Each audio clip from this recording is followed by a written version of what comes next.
가격 변동성이 큰 식품과 에너지를 제외한 이 근원 물가가 지금 4% 중반대예요.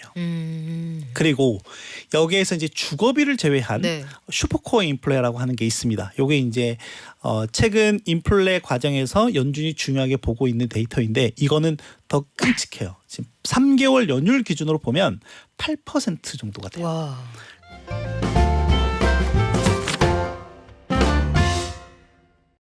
여러분, 오늘 4월의 마지막 거래일입니다. 내일은 하루 쉬잖아요.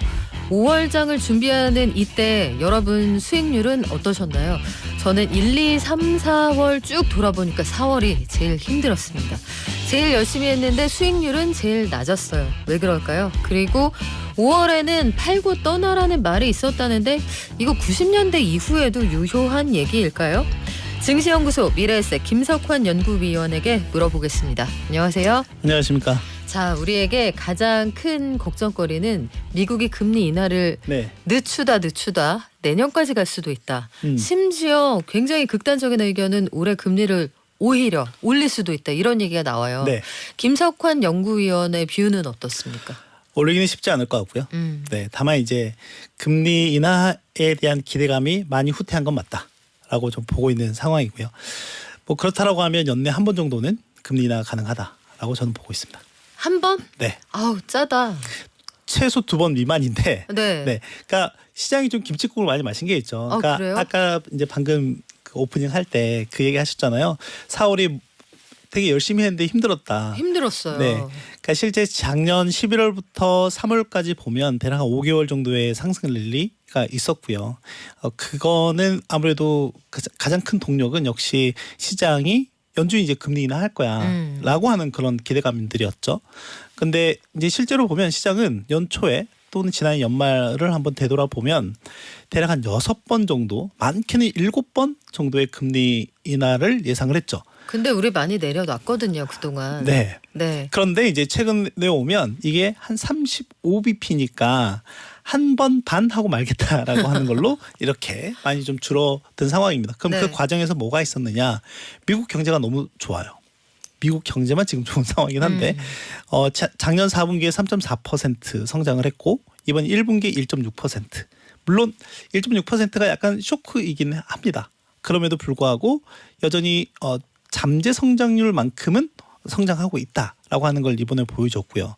근데 거기에 반해서 미국의 개인들의 소비가 너무 좋은 상황이기도 하죠. 네.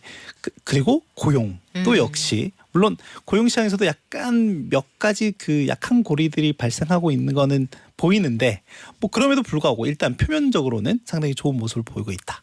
그리고 물가 같은 경우도 보면 지금 이제 2021년 하반기부터 이제 쭉 그 물가에 대한 그 인상의 움직임들이 작년 하반기까지 이렇게 좀 꺾이는 모습들이 이제 한 번에 이제 산을 하나 만든 거죠. 물가가 올랐다가 이제 내려오는 이 네. 과정. 그리고 지금은 약간 중도적인 과도기적인 과정이 있거든요. 시점이거든요. 그러니까 약간 더 떨어지지도 않고 약간 플랫한 과정으로 가고 있는데 이제 여기에서 시장의 고민이 좀 발생을 하는 거죠. 그러니까 여기서 고민이 발생하는 건데, 그러니까 뭐냐면 이게 물가가 계속해서 좀 떨어지는 것도 아니고 약간 정체되는 모습을 좀 보이니까 이렇게 되면 연준도 좀 갈팡질팡할 수밖에 없는 상황인 거죠. 만약에 물가가 정말 목표한 대로 쭉쭉쭉 떨어지는 모습이 나오게 되면 실제 연준 입장에서도 정책 결정은 훨씬 더 쉽게 할 수가 있는데 금리 인하 시원시원하게 해줄 네. 수가 있는데 이제 그러지 않은 상황이니까 그런 거고요. 거기에 가장 큰 원인 중에 하나는 에너지 가격 중에 유가입니다. 유가 많이 올랐죠. 최근 들어서는 소폭 하락하는 것 같기는 하지만 어쨌든 80불 후반대에서 움직이니까. 그렇죠. 지금 네. 그 WTI 기준으로 83달러 배럴당 그리고 그 브렌트유 기준으로는 86, 7달러 정도가 네. 되니까요. 여전히 기저 효과로 보면 높은 수준을 유지하고 있는 상황이다라고 보면 될 것 같고요. 이제 그렇기 때문에 이 에너지 가격에 대한 부분이 어떻게 보면 물가의 하방 압력을 좀 높이는 요인으로 작용을 하고 있는 상황이다라고 보면 되겠고, 특히 이제 지금 시장에서 가장 많이 좀 비교를 하는 게 1970년에서 80년 초반에 발생했었던 이제 미국에서는 그걸 Great Inflation 시대라고 하거든요. 왜냐하면 크게 두 번의 그 네. 물가 파동이 있었기 때문에 그래서 저희에게 이제 가장 인상이 강렬하게 남는 거는 이제 폴 볼커 전 연준 의장이 기준금리를 25%까지 한 번 쫙 이제 올렸을 때 키도 크고 네. 대찼다고 하는 키가 그분이죠. 거의 한 195 정도 되시니까요. 키는 우리 이창용 총재도 크신데. 네. 근데 우리 그런데 이제 지금 비교해 보면 아까 제가 두 번의 이제 큰 산을 하나 만들었고 네. 지금 현재와 비교해 보면 지금 이 하나의 큰 산을 하나 이제 넘어온 시점이고 이 두 번째 산이 오느냐 마느냐에 대한 그 과정으로 가고 있는 상황이에요. 그래서 그 상황에서 가장 중요한 건 저는 일단 유가로 보고 있는 상황이고요. 그런데 우연치 않게도 이 지정학적 이슈가 계속 지금 물밑에서 진행 중에 있는 상황이긴 하죠. 그러니까 지난 4월 달에도 보면 이제 좀 되게 긴박했던 부분들이 순간들이 그렇죠. 있었잖아요. 이스라엘과 네, 이란의 맞죠. 충돌도 그렇고. 네. 그래서 지금은 그게 약간 좀 수그러진 상태이긴 하지만 국지적인 충돌이나 이런 부분들이 계속 지금 되고 있는 상황이긴 하거든요. 그래서 당장에 보면 이게 약간 수면 아래로 내려가 있는 것 같지만 뭔가는 계속 진행 중에 있는 상황이다라고 본다라고 하면 향후에 두 번째 이 산을 만드느냐, 그러니까 물가의 그 산을 만드느냐 안 만드느냐는 이 에너지 가격과 관련한 부분에서 결정이 될 가능성이 높고 과거에도 그랬고요. 그렇다라고 하면 지정학적 이슈는 우리가 좀 계속해서 볼 필요가 있다. 근데 이제 중요한 건 연준이 이거를 컨트롤할 수 있는 부분이 아닙니다. 그렇기는 한데 지금 말씀하신 게 다 동의가 되거든요. 일단 국제유가 보면 연초 대비해서 한 20% 가까이 올라 있고 그리고 이런 상황에서 생각보다 지표가 나올 때 뭐 미국 1분기 GDP 1.6 가지고 깜짝 놀랐다고 하지만 사실은 그 전에 나왔던 3.4가 놀라운 숫자고 그럼요. 1.6도 굉장히 훌륭한 숫자잖아요. 그 대국이. 그렇죠.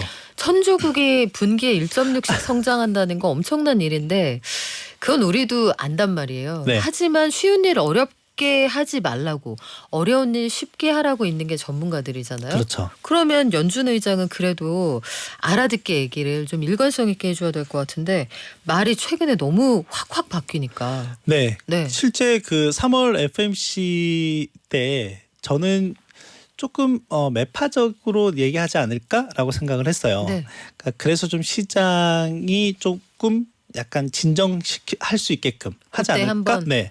왜냐하면 이제 작년 9월 달에 한번 그런 적이 있었거든요. 그러니까 작년 저희가 8월부터 10월 중순까지 한번 생각을 해보시면 그때가 작년 한 해 중에 가장 좀 힘들었던 순간이었어요. 왜냐하면 당시에 이제 미국의 국채금리가 그러니까 2년물 기준으로 5.2%까지 가기도 하고 10년물은 5%까지 가기도 맞아요. 했었으니까요. 근데 지금과 한번 좀 비교를 보면 지금 2년물이 5%예요. 그리고 10년물이 4.7% 이 정도이거든요. 그러니까 작년 그 10월과 비교해 보면 그렇게 크게 차이가 나고 있지 않은 상황이라고 하는 거죠. 근데 이 당시 그 작년에 이제 금리가 튀게끔 했던 이벤트 중에 하나가 뭐였냐면 여러 가지 이벤트가 있긴 했었지만 연준도 역할을 좀 했다는 거죠. 그러니까 어떤 역할을 했냐면 9월 FMC에서 올해 그러니까 2024년 말 기준으로 그러니까 기준의 금리 그 연준의 금리 예상치가 당시 4.6%에서 5.1%로 50bp를 올려버린 거예요. 금리 인하 안 할 수도 있다. 네. 그러니까 시장이 예상했던 것보다 더 쇼크가 온 거죠. 그렇죠. 네, 그래서 이제 그때 9월 FMC 이후에 시장의 낙폭, 조정폭이 꽤 크게 나타났었던 시점이었는데 저는 이번 3월 FMC 때도 좀 그런 부분이 나오지 않을까라고 좀 조심스럽게 예상을 했는데 네, 대차게 틀리긴 했습니다. 이번에는 not far라고 했어요. 너무 머지않았다. 그 노비시하게, 그러니까 그렇죠. 아주 완화적인 내용을 얘기했죠. 비둘기도 상비둘기. 네. 그래서 뭐 시장이 또 한번 역시 갓파월 이러면서 했었는데 4월 들어서 4월에 이제 3월 물가 데이터 그러니까 3월 FMC 때도 1, 2월 이게 약간 울퉁불퉁할 수 있다. 여기에 대해서 우리가 과잉 반응하지 않겠다라고 얘기를 했거든요. 그런데 4월 들어서 좀 바뀝니다. 네. 기조가. 그 4월에 나온 3월 물가가 생각보다 완고하게 나오니 이제 여기에서는 조금 네, 한 발짝 뒤로 물러서는 발언을 해요. 그러니까 어떤 거냐면 금리 인하라고 하는 그 과정까지 가기 위해서 우리가 더 큰 자신감을 가져야 되는데 그 자신감을 갖는데 좀 시간이 필요할 것 같아. 라고 해서 그래서 이제 시장 같은 경우에도 보면 연초에 6번의 금리 인하를 예상을 했다라고 했잖아요. 그렇다라고 하면 빠른 시장의 예측은 3월부터도 가능하다라고 했는데 이게 지금 이제 6월, 7월, 9월 이렇게 계속 순차적으로 밀리고 있는 상황이긴 합니다. 근데 그런 상황에서 이제 미국 연준 내 가장 매파적인 인사인 닐 카시카리 네. 미니폴리스 연 총재 일단 성함이 까끄러워요. 아, 그런가요? 카시카리. 원래 네. 한 2년 전에는 상당히 비둘기파적인 인사였어요. 아니 그동안 무슨 일이 있었던 네, 거예요? 근데 이제 지금 네. 데이터를 보니까 이거 금리 인하 오래 하면 안 되겠다라는 내용까지 이제 나오게 된 거고 그게 이제 4월달에 증시 좀 변동성을 키웠던 요인 중에 하나였다라고 보면 되겠고요. 어쨌든 지금 시점에서 보면 제가 이제 어제 낸 자료에도 보니까 저도 이제 데이터를 한 번씩 돌려볼 때마다 좀 깜짝깜짝 놀랐는데 저희가 이제 미국의 근원 물가라고 하는 것들이 네. 몇 가지가 있습니다. 가장 대표적인 게 소비자 물가 지수가 있고 그러니까 이건 매달 중순쯤에 나오고 매달 말에 나오는 개인 소비 지출 물가 데이터가 있어요. 이제 이것들의 근원 물가 그러니까 가격 변동성이 큰 식품과 에너지를 제외한 이 근원 물가가 지금 4% 중반대예요. 그리고 여기에서 이제 주거비를 제외한 네. 슈퍼코어 인플레라고 하는 게 있습니다. 요게 이제 최근 인플레 과정에서 연준이 중요하게 보고 있는 데이터인데 이거는 더 끔찍해요. 지금 3개월 연율 기준으로 보면 8% 정도가 돼요. 와. 그러니까 미국의 물가 상황이 지금 우리가 보고 있는 이 데이터만 놓고 보면 계속해서 그러니까 인플레가 좀 낮아지는 과정처럼 보이긴 하지만 실제 미국인들이 느끼는 체감 물가는 이것보다 더 크다라고 하는 거죠. 네. 그러면 금리 인하하기가 유언하다. 파월도 어쩔 수 없이 후진기어 넣었다 이런 얘기예요? 그럴 가능성이 있죠. 그래서 이번엔 뭐라고 할 것 같아요? 약간 저는 이번에는 조금 4월 중순에 했던 그 발언의 연장선상이지 않을까. 그렇다라고 맵게 하면 얘기한다? 좀 맵게 얘기할 수도 있다라고 보고 있습니다. 그 매움의 단계가 어떻게 그 매운 라면하고 불닭볶음면하고 마라탕 중에 어느 정도 되는 거예요? 제가 불닭볶음면을 안 먹어봐서 이게 어느 정도까지인지는 모르겠는데 그냥 눈물 콧물 쭉쭉 나온다고 생각하면 돼요. 그 정도까지는 아니겠죠. 그 정도는 아니다. 하지만 이제 그걸 좀 약간 해줄 수 있는 쿨피스 같은 역할을 해줄 수 있는 게 있긴 합니다. 그게 이번 뭐예요? 회의에서 볼 게 네. 양적 긴축과 관련한 부분, 네. 그러니까 이 양적 긴축 속도 조절과 관련한 부분 저희가 좀 봐야 될 것 같긴 하거든요. 금리 인하 네. 별개로. 네, 그렇죠. 네. 이제 만약에 이 금리 인하에 대한 부분에서 약간 좀 강도 높은 발언을 했다라고 하면 이 그 양적 긴축 속도 조절과 관련해서는 이게 약간 중화시켜 줄 수 있는 쿨피스 역할을 할 거다. 라고 보고 있는 건데 이제 뭐냐면 그 지난주에 뉴욕 연은에서 네. 뉴욕 연은이 이제 공개 시장 운용 정책을 하고 있거든요. 네. 근데 거기에서 좀 꿀 같은 보고서가 하나가 나왔습니다. 꿀 보고서 궁금해요. 꿀 보고서가 뭐냐면 이제 연준이 양적 긴축을 속도를 조절하고 종료하는 그 시점에 대한 보고서예요.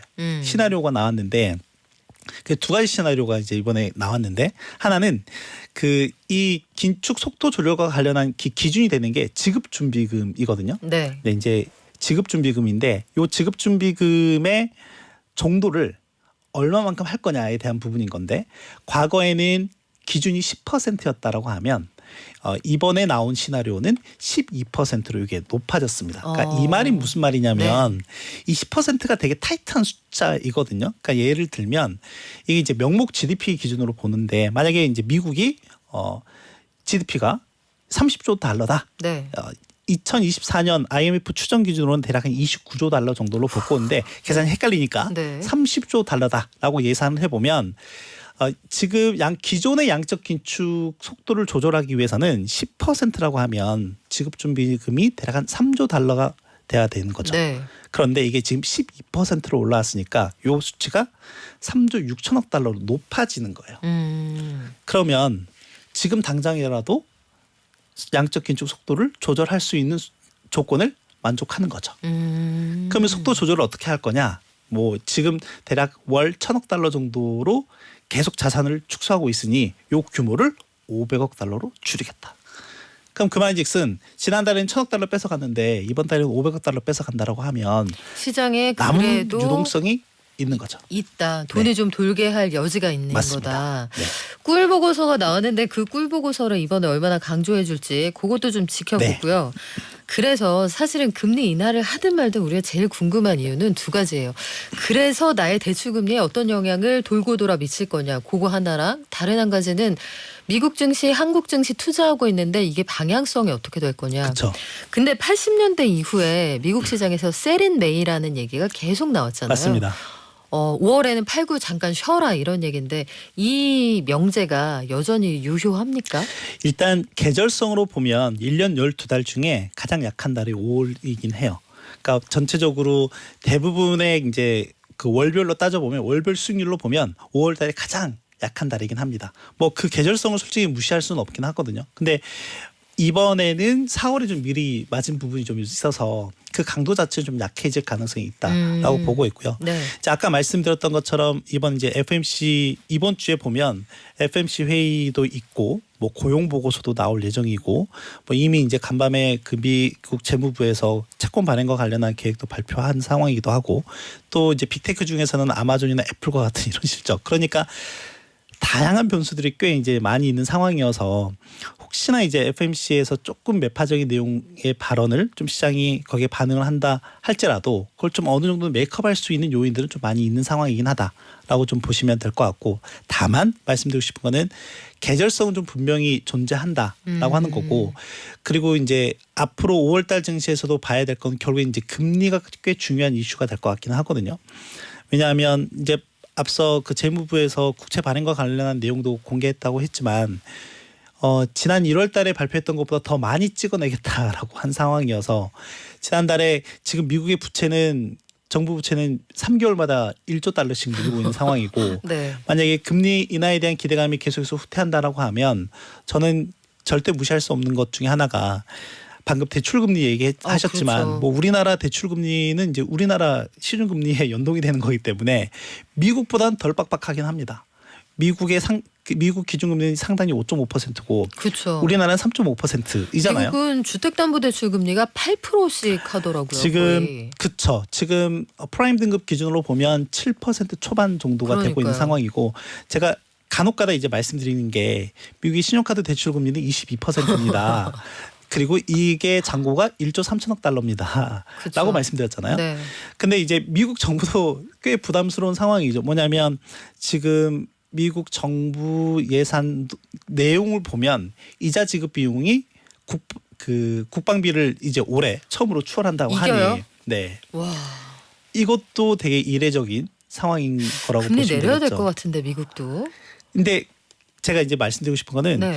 계속 이렇게 기준금리 인하에 대한 기대감이 후퇴하고 계속 뒤로 밀리면 밀릴수록 결론적으로는 이 통화 정책의 누적 효과 또는 시차를 무시하지 않을 수가 없다라고 하는 거죠. 아까 말씀하셨던 것처럼 네.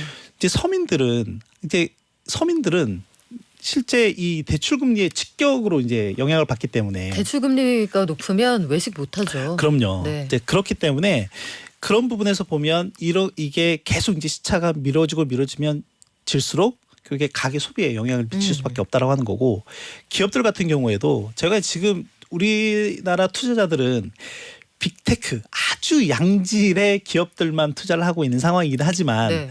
미국의 기업들이 다 그런 양질의 기업들만 있는 건 아니잖아요. 네, 그렇기 때문에 나머지 기업들 특히 이제 중소기업들 뭐 실제로 우리나라 같은 경우도 보면 지난주에 1분기 성장률이 서프라이즈를 기록하긴 했지만 실제 다른 이변상에서 보면 중소기업들 엄청나게 지금 힘들잖아요. 그렇죠. 네. 그리고 당장 가까운 일본만 보더라도 지금 뭐 외나 때문에 뭐 난리긴 하지만 올해 일본 대기업들의 평균 임금 상승률이 5.2%라고 하더라고요. 근데 나머지 중소기업들이 그만큼 올릴 수 있는 여력이 있느냐?